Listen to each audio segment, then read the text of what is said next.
Que le Seigneur soit glorifié. Amen. Le thème que Dieu nous propose en ce jour, bien-aimé, comment bâtir et détruire un autel. Amen. Amen. Comment bâtir et détruire un autel ou différents autels. Pour cela, je veux nous proposer à prendre le livre de Juges. Juges 25, nous lirons Juges chapitre 6, le verset 25 jusqu'au verset 27, nous allons prendre.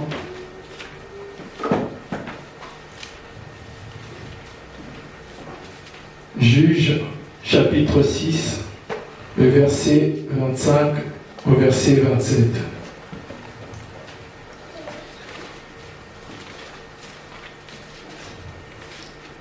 Le verset 25 nous dit, dans la même nuit que l'Éternel dit à Gédéon, prends le jeune taureau de ton père et un second taureau de 7 ans. Renverse l'autel de Baal qui est à ton père et abat le pieu sacré qui est au-dessus. Le verset 26 nous dit, tu bâtiras ensuite et tu disposeras sur le haut du rocher et tu disposeras ensuite le haut du rocher un autel en référence de l'Éternel, en honneur, et tu prendras un second taureau que tu offriras en holocauste avec les bois que les idoles que tu auras abattus. Amen. Amen. Le verset 27 nous dit, Gédéon prit 10 hommes parmi ses serviteurs et fit ce que l'Éternel avait dit. Comme il craignait de ne pas le faire la journée, Gédéon le fit la nuit, afin que les gens de la ville et les gens de son père ne le voient point de sa famille. Amen. Amen. Si quelqu'un a une autre version, peut lire aussi dans sa version. C'est toujours bien. Que ce soit Seigneur, que ce soit lui second, que ce soit différentes versions plutôt que nous avons. Amen, amen. Amen. Est-ce que vous avez lu au moins le passage avec moi? Amen. Est-ce que quelqu'un peut lire avec une autre Bible, s'il vous plaît? Vous pouvez aller, ma soeur. On va partir avec vous et puis on ira aussi avec l'ancienne Betty. C'est bien verset 11, Juges 6, verset 25 à 27. 25 à 27. Oui. Dans la même nuit, l'Éternel dit à Gédéon, prends le jeune taureau de ton père et un second taureau de 7 ans. Renverse l'autel de Baal qui est à ton père et abat le pieu sacré qui est dessus. Tu bâtiras ensuite et tu disposeras sur le haut de ce rocher un autel à l'Éternel de ton Dieu. Tu prendras le second taureau et tu lui offriras un holocauste avec le bois de l'idole que tu auras abattu.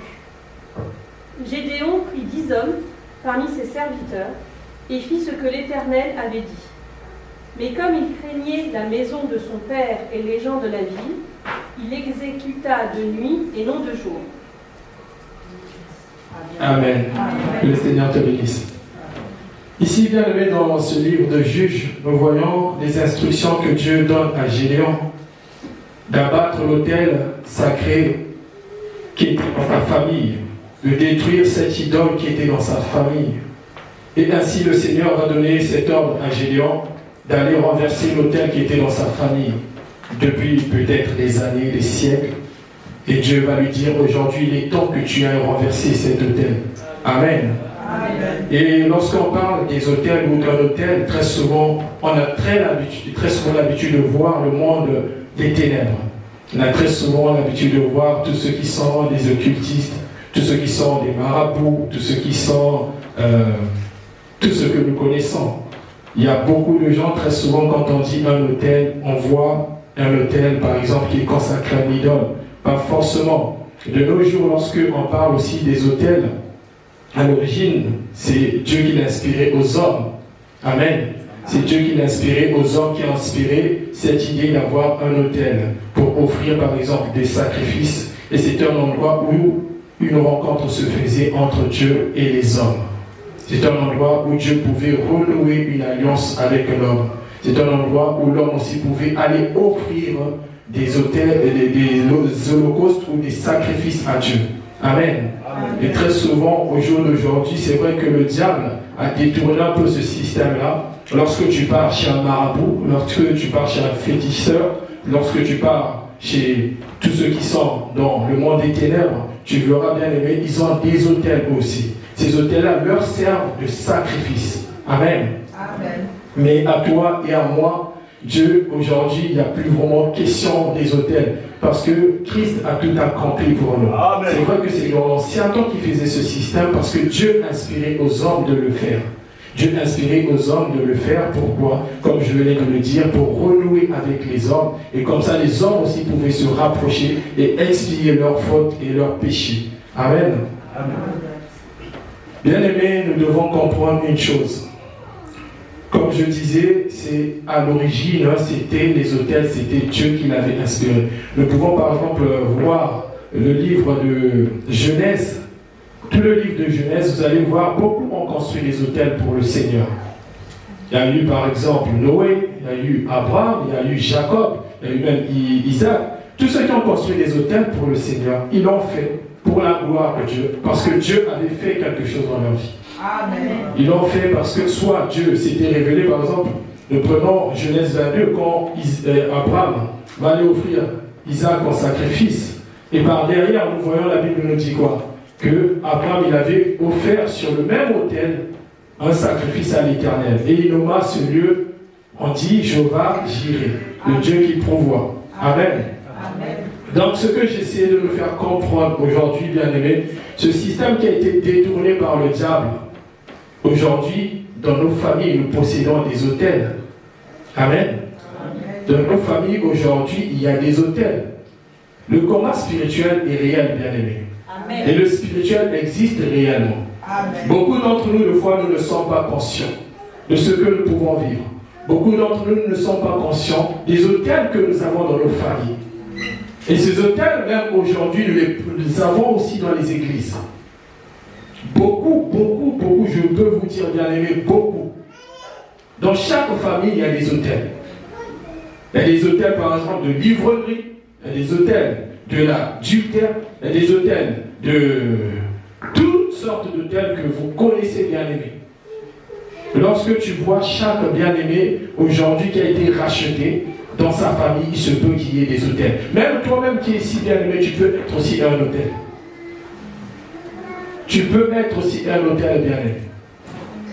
Tu t'en rends pas compte. C'est vrai que tu as été racheté. C'est vrai que tu as été purifié, sanctifié, déclaré juste.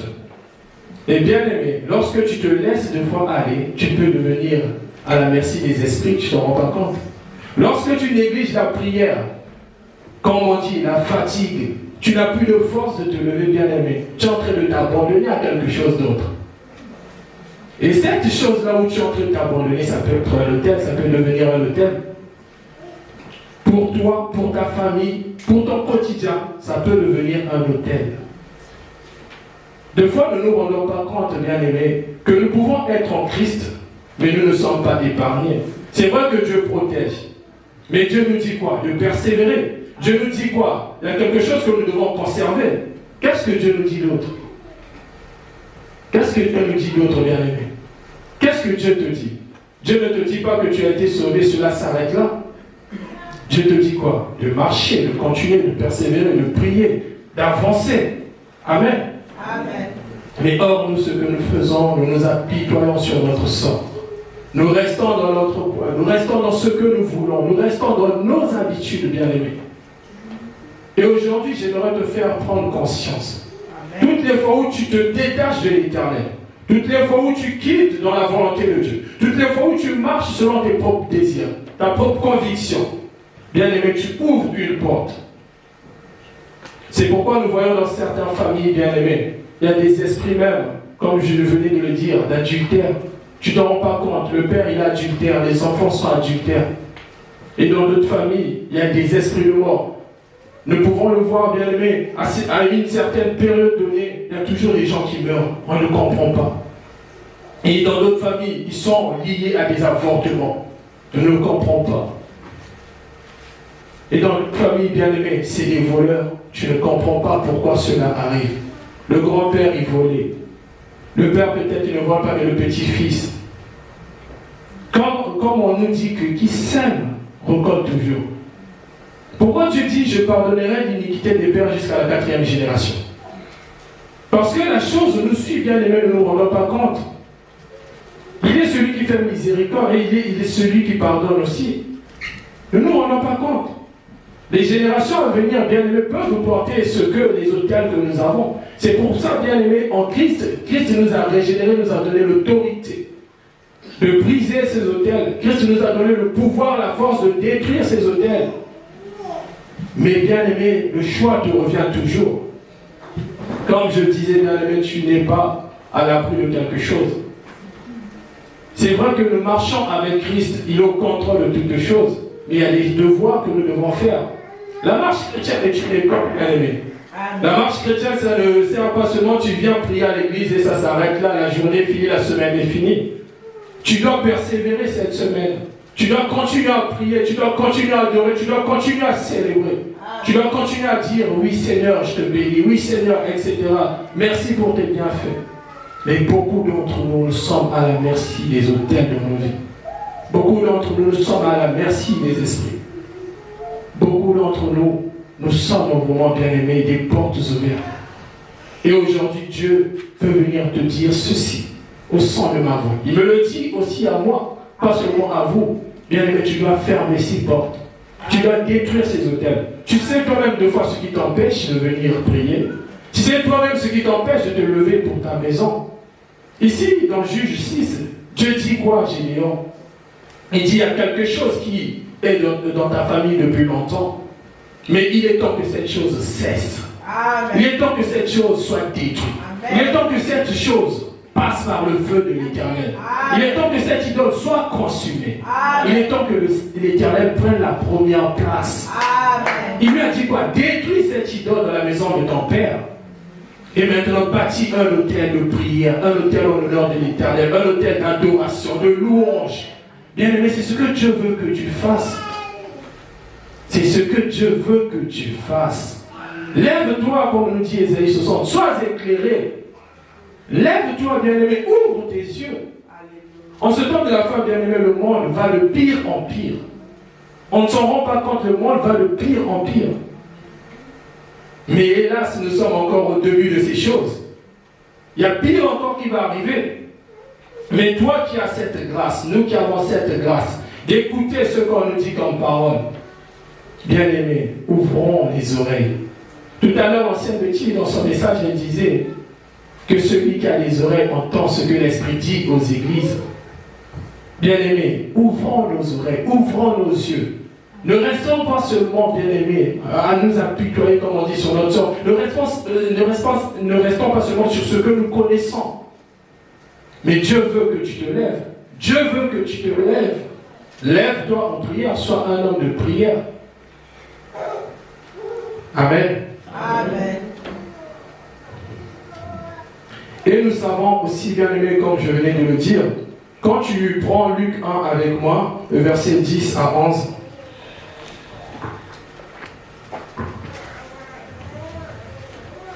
Luc 1, verset 10 à 11, j'ai la parole du Seigneur. Toute la multitude du peuple était dehors en prière à l'heure de l'offrande du parfum. Alors un ange du Seigneur apparut à Zacharie et se tint debout à droite de l'autel de parfum. Amen. Amen. Ici, nous pouvons voir le service que Zacharie rendait. Zacharie rendait un service à l'Éternel et l'ange lui était apparu devant l'autel. Bien aimé, dans ton service, toi qui sers Dieu, tu dois savoir que l'autel que tu bâtis doit être en l'honneur de l'Éternel. Et c'est là où Dieu apparaît dans ta vie. C'est là où Dieu fait des prodiges dans ta vie. Amen. C'est là où Dieu fait pas mal de choses dans ta vie, je le répète. Mais si tu ne bâtis pas l'autel en l'honneur de l'Éternel, bien-aimé, et voici ce qui arrive. Nous allons prendre Matthieu 12, le verset 43 à 45.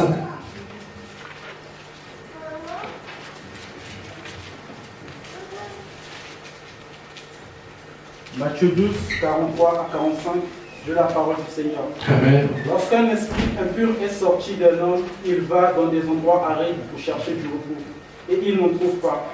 Alors il dit Je retournerai dans la maison d'où je suis sorti. À son arrivée, il le trouve balayé et bien rangé. Alors il s'en va prendre avec lui 7 autres esprits plus mauvais que lui. Il entre dans la maison et y installe. Et la dernière condition de cet homme est pire que la première. Amen. Amen. Et pire que la première, et la suite rajoute, il en sera de même pour cette génération méchante. Amen. Ici, bien aimé, dans Matthieu 12, nous pouvons voir la condition d'un homme. Un homme qui est rempli de pas mal de choses, qui est rempli d'un esprit. Et que par la grâce de Dieu, l'esprit, Dieu va faire grâce que tu sois délivré. L'esprit, il est délivré de cet esprit. Mais ce qui se passe, bien aimé, il va orner, balayer, nettoyer, ranger. C'est tout simplement, ça veut dire, bien aimé, lorsque tu es de foi, tu as une autel dans ta vie. Et que tu as bâti cet autel-là dans ta vie. Et que tu détruis maintenant cet autel par la grâce de Dieu. Et que tu es conscient de cet autel et que tu détruis cela par la grâce de Dieu. Bien aimé, et que tu remets l'ordre. Quand on dit balayer, orner, tu remets l'ordre dans ta vie. Il y a quelque chose que nous devons faire, bien aimé. Nous devons maintenir cet ordre-là. Tu dois maintenir cet ordre-là. On nous dit quoi par la suite? L'esprit va quitter le corps. L'esprit va s'en aller. Mais cet esprit-là revient toujours à la charge. Il vient dire, je retournerai d'où je suis sorti. Quand tu lis la suite, elle te dit quoi la suite? L'esprit dit, je retournerai. Et quand l'esprit arrive, il vient trouver, mais cet homme-là est devenu un homme de prière. Amen. Mais cet homme-là, il a remis de l'ordre dans sa vie. Amen. Mais lui qui était adultère, lui qui était dans les commérages, lui qui était dans la jalousie, lui qui détruisait, mais il a remis de l'ordre dans sa vie. Amen. Mais l'ordre que tu remets, bien aimé, tu dois la maintenir. Et quand cet esprit revient, il vient trouver ta maison ornée, balayée, le temple que tu es, rangé. Il s'en va chercher d'autres esprits plus méchants que lui pour venir encore s'aimer. C'est pour ça que la Bible nous dit, le diable rôde comme un lion rugissant, cherchant qui dévorer. Le diable, il est toujours à côté. Il rôde toujours. Il cherche toujours une occasion. Quand bien aimé tu es fatigué, là je suis fatigué, je vais aller dormir. Sans prier. Ah, il va dire, ah ça y est, c'est l'occasion. Quand bien aimé tu ne fais pas les choses de Dieu comme tu dois le faire. Ah ça y est, il est en train de tomber, c'est l'occasion. Quand tu vois un lion bien aimé, même dans la nature, le lion il rôde toujours. Il est toujours là cherchant sa proie. Il finit par avoir. Et Matthieu 12 en est la preuve de ce que nous pouvons être aujourd'hui, bien aimés. Deux fois nous remettons de l'ordre, nous prenons des décisions.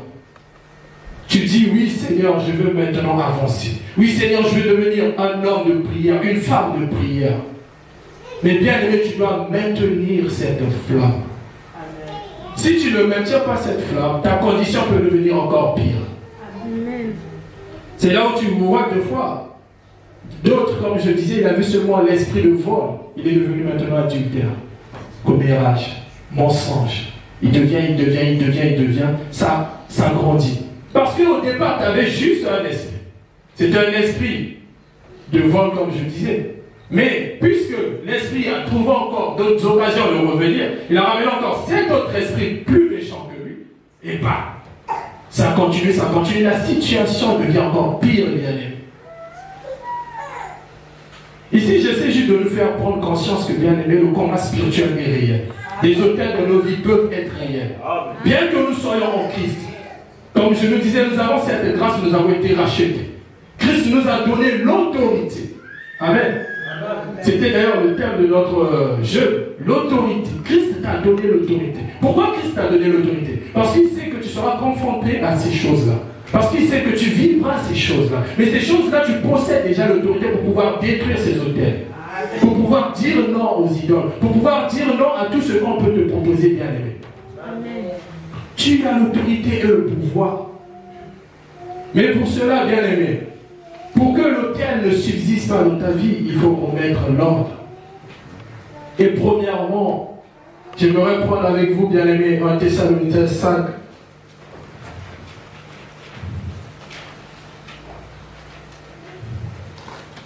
Excusez-moi, je n'ai pas entendu. 1 Thessaloniciens 5, verset 17. 1 Thessaloniciens 5, verset 17. J'ai la parole du Seigneur.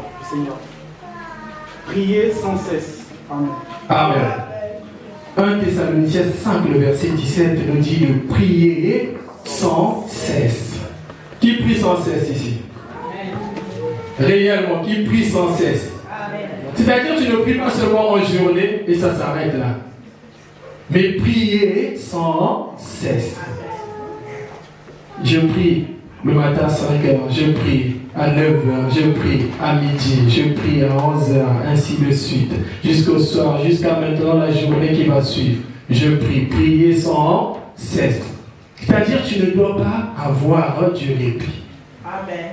Tu dois toujours prier. Ici, c'est vrai qu'en France, nous avons des emplois du temps qui sont des fois compliqués. Mais, bien aimé, tu dois toujours maintenir la vie de prière. Il y a une chose que j'aime chez ma femme. À chaque fois, j'aime toujours dire que t'inquiète pas, ça arrive. C'est qu'elle a des heures de prière. Des fois, quand je la vois, franchement, je la félicite à chaque fois. Amen. C'est vrai que chacun d'entre nous n'a pas la même vie de prière. Moi, par exemple, je vais prier souvent ce que je fais. Je prie le matin et je prie le soir. Mais elle, tu vas la voir, elle prie le matin, à midi, le soir. Et des fois même à 2h, 3h du matin, je vais aller travailler à 4h. Des fois, je l'entends à 4h en train de prier. Amen. Et je la félicite souvent pour ça. Bien aimé, c'est pourquoi tu dois avoir une vie de prière. Sans cesse, tu dois continuer à prier. Tu dois prier et prier. Parce que dès lors que tu laisses une porte ouverte, comme je disais, tu peux devenir une hôtel. Tu peux devenir un hôtel par rapport aux esprits de ta famille, par rapport aux esprits errants aussi. Ne l'oublions pas. C'est pour ça, bien aimé, tu dois toujours garder cette flamme de prière. La Bible te dit et te conseille, il n'y a pas d'autre moyen. La première des choses pour établir l'ordre, déjà pour détruire ce qu'il y a dans ta vie, maintiens la vie de prière. Amen. Prie tous les jours, tous les jours. Et la deuxième des choses, Romains 5, 4, on le dit.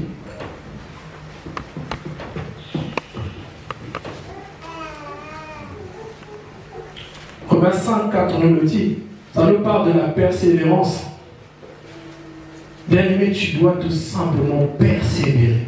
Amen. C'est bien de maintenir une vie de prière, mais tu peux la maintenir quoi? Comme on dit, une journée après ça va s'arrêter. Mais la persévérance, ça te pousse à persévérer, même dans les choses de Dieu. Amen. Même dans les choses de Dieu, tu te lèves. Sans cesse, tu persévères, tu continues. Bien aimé, beaucoup d'entre nous ne sont pas persévérants, ne sont pas endurants dans les choses de Dieu. Tu dois, bien aimé, souvent côtoyer aussi la vie de l'Église parce que c'est très important. Ça te permet de maintenir la flamme. Ça te permet de maintenir la vie de prière. Aujourd'hui, tu peux prier seulement 1 minute, mais quand tu arrives à l'église, ça devient 2-3 minutes. Amen. Demain, tu reviens encore, ça devient toute une journée. Après demain encore, au fur et à mesure, ta vie de prière grandit. Au fur et à mesure, ta vie de prière change. Je me souviens, bien aimé, quand j'étais arrivé en Suède, je ne savais pas prier. Même 2 mots, je ne savais pas dire. Pourtant, j'ai une bouche. Pourtant, j'ai une bouche pour pouvoir parler, dire des choses. Il y a des gens, c'est des experts dans les langages, dans la matière. Ils ont une bouche, ils parlent. Mais quand ils arrivent à prier, c'est quelque chose de différent. Prier très souvent, pour persévérer dans cette prière-là, on trouve que c'est ennuyant. Les retraites qu'on déclare ici, on ne vient jamais. D'ailleurs, il y a une veillée de prière bientôt, bien aimé.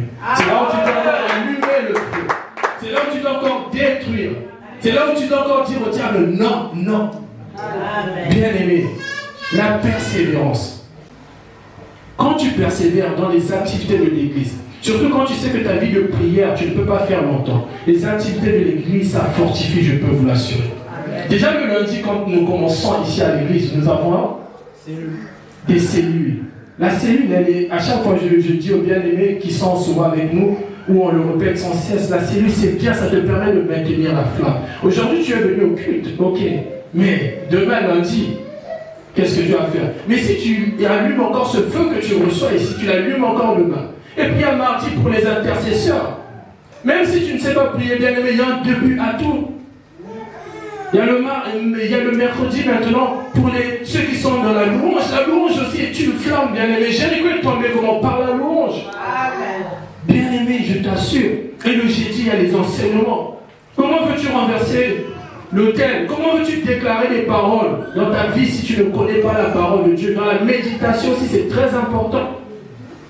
C'est pourquoi, bien-aimé, et le vendredi, j'allais oublier, chez les mamans en plus, elles allument encore le feu. Le samedi, c'est l'intercession générale. Et en fait, on se retrouve le dimanche. Donc tu peux voir la semaine, elle est comblée. C'est vrai qu'il y a un temps pour toutes choses, tu dois t'occuper de ta famille. Mais les activités de l'église, si nous regardons réellement, nous passons 8 heures au travail, 12 heures de fois au travail. Mais ça va te prendre quoi? 1 heure, 2 heures les activités de l'église. La prière en ligne, 1 heure. Même les 1 heure, on a du mal à donner au Seigneur. Parce que pourquoi nous sommes fatigués? Troisième des choses, bien-aimés, pour maintenir la flamme, pour bâtir un autel réel dans la prière et en l'honneur de l'Éternel, c'est n'éteignez pas l'esprit. Dis avec moi, n'éteins pas l'esprit. 1 Thessaloniciens 5,19 nous dit n'éteignez pas l'esprit. Bien-aimé, j'aimerais t'entendre, dis n'éteins pas l'esprit. Parce que l'esprit qui est en toi, bien-aimé, c'est un esprit de feu, un esprit de puissance, un esprit que Dieu t'a donné pour pouvoir faire des exploits. La Bible dit, avec Dieu nous ferons des exploits. Mais comment veux-tu faire des exploits si tu n'as pas l'esprit de Dieu en toi? Si tu ne travailles pas avec l'esprit de Dieu? Il n'y a rien que tu peux faire sans l'esprit de Dieu. Tu veux faire des exploits, tu veux devenir un homme de prière, tu veux terrasser les Goliaths. Bien-aimé, deviens l'ami du Saint-Esprit. Marche avec le Saint-Esprit. Avance avec le Saint-Esprit. Amen. Dis Saint-Esprit, je ne sais rien. Mais la Bible nous dit quoi? Il nous enseignera toutes choses. C'est lui qui détient la capacité, la puissance, l'autorité. Toutes choses, c'est le Saint-Esprit qui le détient. Amen. Mais si tu mets le Saint-Esprit de côté, comment veux-tu faire des exploits, bien-aimés? C'est là où tu vois, tu vas aller là-bas chasser les démons, toi-même les démons te terrassent. Et tu fuis toi-même aussi. Parce que tu as mis le Saint-Esprit de côté. Écoutez, retenez ceci, bien-aimé. Moi aussi, je dois le retenir. Il connaît mieux les profondeurs cachées. Les choses spirituelles, terrestres, il connaît. Souvenons-nous du premier verset de Genèse, il dit quoi? Il était au commencement. L'esprit mouvait au-dessus. Il a tout vu, il sait tout. Rien n'échappe à son contrôle. Parce que c'est l'Esprit de Dieu. Et nous avons besoin. Jésus-Christ ne nous a pas donné son esprit avant. Il ne nous a pas donné le Saint-Esprit pour qu'il vienne habiter dans le croyant, pour que le croyant dorme. Non. Parce qu'ici, il y a des réalités que le croyant doit affronter. Et ces réalités-là, il doit les vivre avec l'Esprit de Dieu. Amen. Et si tu éteins la flamme, et si tu éteins l'Esprit bien-aimé, la situation, comme on a dit, de cet homme-là deviendra plus pire que la première. Je t'encourage, bien-aimé, travaille avec l'Esprit de Dieu. Amen. Un jour, une servante de Dieu me disait, moi, quand il s'agissait du Saint-Esprit, quand j'avais commencé à mes débuts, le Saint-Esprit, c'était qu'à l'église. Quand j'arrivais, le Saint-Esprit. Mais elle m'avait dit, mais le Saint-Esprit, c'est partout, il est en toi, c'est dans ton quotidien, dans tout ce que tu fais. Bien-aimé, même dans tes entretiens, Saint-Esprit, on y va. Amen. Même quand tu fais chaque chose, Saint-Esprit, tu es là, on y va. Parle, c'est ton ami. Amen. De même que tu parles à ton homme, à ton mari, à ta femme, à tes enfants, il est là, il t'entend. Même si tu ne peux pas le voir, mais il t'entend. Il peut t'orienter, te diriger. Amen. Bien-aimé, travaille avec l'Esprit de Dieu. L'Église doit travailler aussi avec l'Esprit de Dieu. Amen. Nous ne pouvons pas continuer à travailler sans l'Esprit de Dieu. C'est lui qui nous accorde la liberté, on nous le dit. Là où est l'Esprit de Dieu, c'est là où il y a la liberté. Amen. Tu peux vivre ces choses, mais avec l'Esprit de Dieu, faire des exploits. Or, ce qui arrive très souvent, nous négligeons l'Esprit de Dieu. Nous faisons des choses à notre manière. Bien-aimés, aujourd'hui, au son de ma voix, l'Éternel veut vraiment que nous relevons le niveau. Amen. L'Église, lève-toi, comme disait l'ancienne Betty. Lève-toi aussi dans ta maison. Parce que l'Église, c'est toi et moi, bien-aimés. Si dans ta maison, tu ne te lèves pas, ce n'est pas l'Église que tu viendras te lever. C'est-à-dire les hôtels que tu as dans ta maison, tu risques de les ramener même à l'Église.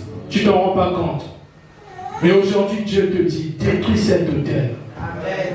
L'autel, quand même, tu le connais. L'autel ne le voit pas seulement tel que je venais de le citer, où les gens venaient sacrifier des holocaustes, non. L'autel aujourd'hui peut devenir seulement cet esprit-là qui t'empêche à avancer. Amen. Amen. Vraiment, retenons ceci, bien-aimés, nous avons besoin de travailler avec le Seigneur et d'avancer avec lui. Amen. Que le Seigneur soit glorifié, nous allons nous lever, bien-aimés.